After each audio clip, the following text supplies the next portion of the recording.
Guys, I want to talk a bit more about and share some of my thoughts share some of John Malone's thoughts from our interview. We did tape it late on Friday, I should point out. That's why I don't have a tie on, as you'll see. Of course, last week we didn't just spend time talking about the deal itself between AT&T and Discovery, but we talked a lot about AT&T. And my colleague here, of course, had very little to say about his thoughts about AT&T and John Stankey and Randall Stephenson. No, I kid. Of course, he had a lot to say about the future of that company, the decision to cut the dividend. As you might imagine, though, John Malone sees things a bit differently. Take a listen.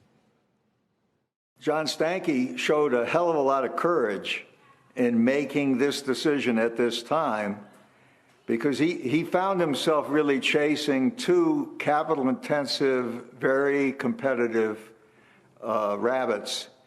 And I think his idea to refocus AT&T on their primary traditional business and allowing other management to pursue, with a different balance sheet, the direct consumer opportunity was a brave decision. And I think they have great positioning to be able to duke it out with the other two leaders for leadership in the connectivity space, okay? Yeah.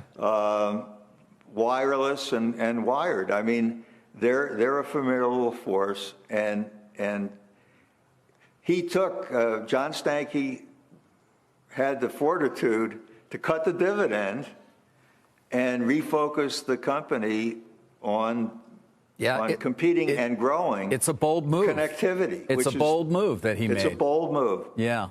It's a bold move. But it doesn't always, bold doesn't always mean right. And I said that to him. But you seem to think it's kind of the only move he has at this point, given what's going on in the connectivity business. I think it's the prudent move to do it and do it quickly. I remember I had these discussions with the guys at Verizon that I was fairly close to. Remember, at one point they floated the idea of acquiring Charter. But, they decided to stick to their knitting and focus really on their core, which was advanced wireless. And the market has rewarded them with higher valuation because of the focus that they have. So I think that's an important message. Yeah. Especially in the content space, content creativity is so inconsistent with engineering, right, in terms of a mindset, that I'm not entirely sure that they belong together. There you heard it, Jim.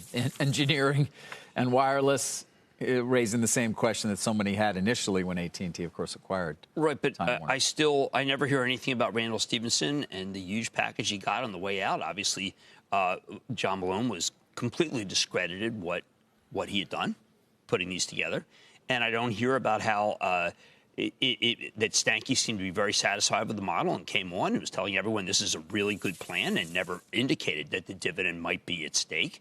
The release itself, I felt, was a way to be able to hide that the dividend was at stake, and you had to have people kind of parse it.